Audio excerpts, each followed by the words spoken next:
I ask that the Congress declare that since the unprovoked and dastardly attack by Japan on Sunday, December 7th, 1941, a state of war has existed between the United States and the Japanese Empire.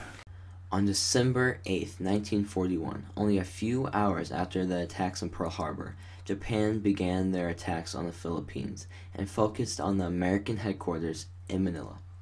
With the Japanese airstrikes on the unprepared American Navy, the Americans were forced to pull back, leaving ground forces on West Luzon Island to fend for themselves.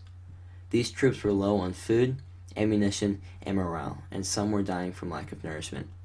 These forces were unable to fight off the large-scale Japanese land invasion of January 7, 1942. The American General MacArthur was forced to pull back his troops of almost 70,000 as the Japanese advanced. On February 7th, President Roosevelt told MacArthur to leave his troops and flee to Australia.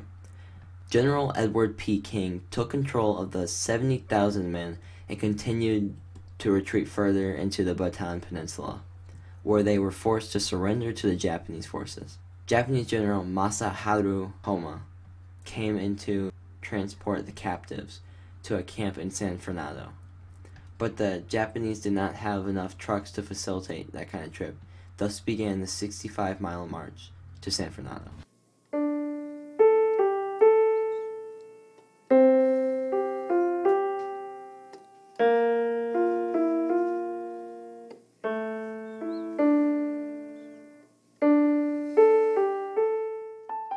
This grueling 65-mile march would come to be known as the conflict none other than the Bataan Death March.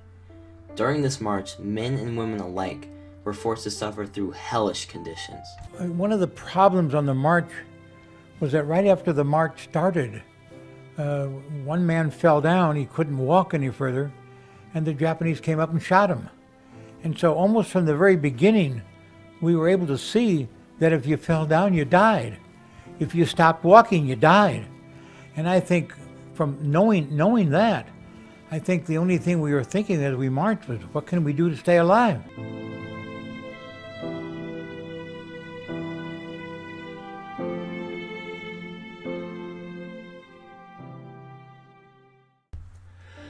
When the captured soldiers marching were allowed to drink water, they would be given water that was filled with maggots. And any attempt to the clean water, they would be met with death by bayonet.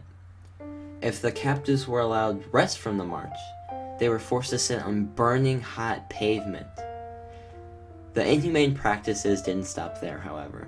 If a guard felt that someone had looked at him dishonorably, he was at liberty to execute him. If a prisoner was found with a souvenir, he was shot immediately because his executioners assumed that the only reason to attain such an item was to kill a Japanese soldier.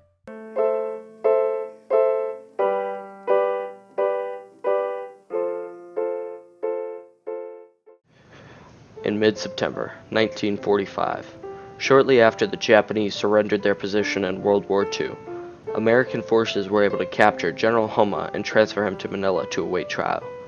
In total, General Homma was indicted on 48 counts of violating international law. One of General Homma's attorneys, by the name of Robert Pells, noted in his journal that he and his colleagues took an immediate liking to the general, saying he was a very kind and respectful man.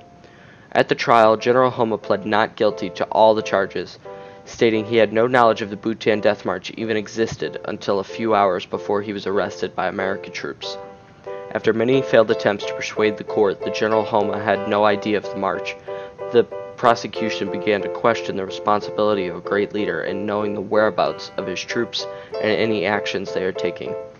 In his journal, attorney Robert Pells observed that the courtroom was very biased, as all the newspapers referred to Homma as the Beast of Bataan and the monster in Manila.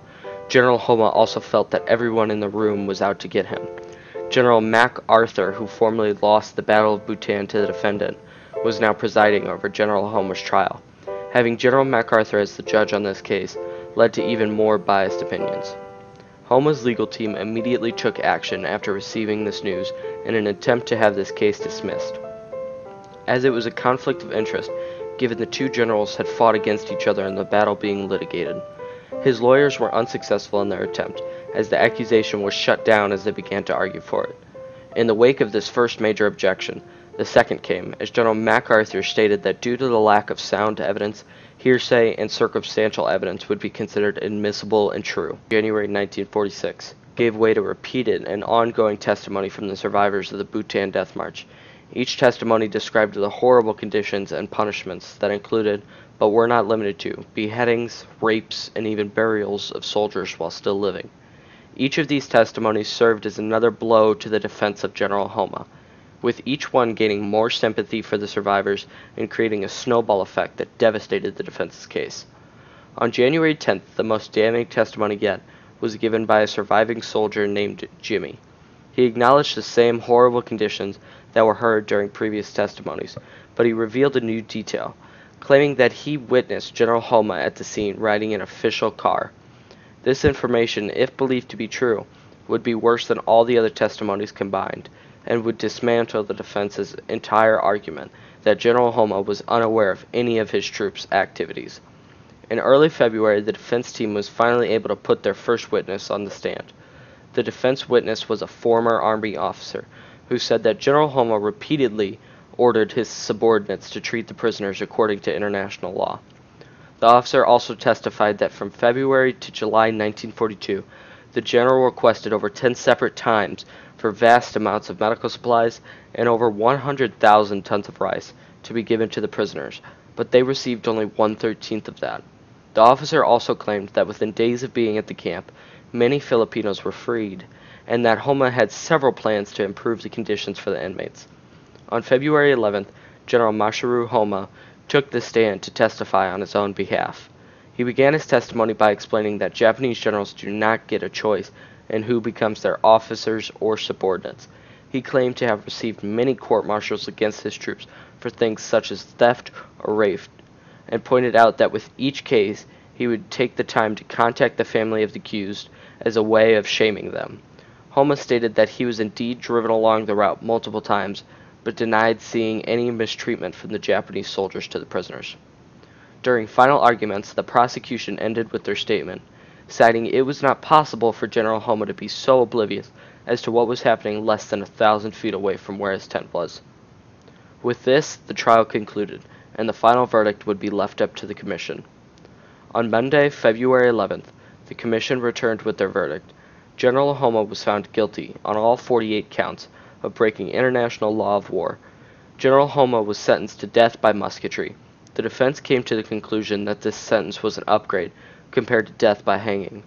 On April 2nd, 1946, General Homma was moved to a small town known as Los Baños to await his execution. Just before 1 a.m., April 3rd, 1946, a group of police marshals appeared at General Homma's cell to escort him to the courtyard where the execution would take place. A black hood was placed over Homma's head, and as standard military issued, 12 martial police lined up aiming. With all 12 lined up and ready to fire, 4 of those officers loaded with blanks so that there was no way for each officer to know who actually killed him.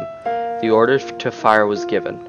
They took aim and fired. There was a doctor on scene who pronounced him dead, and therefore putting an end to a long, tragic story in our history.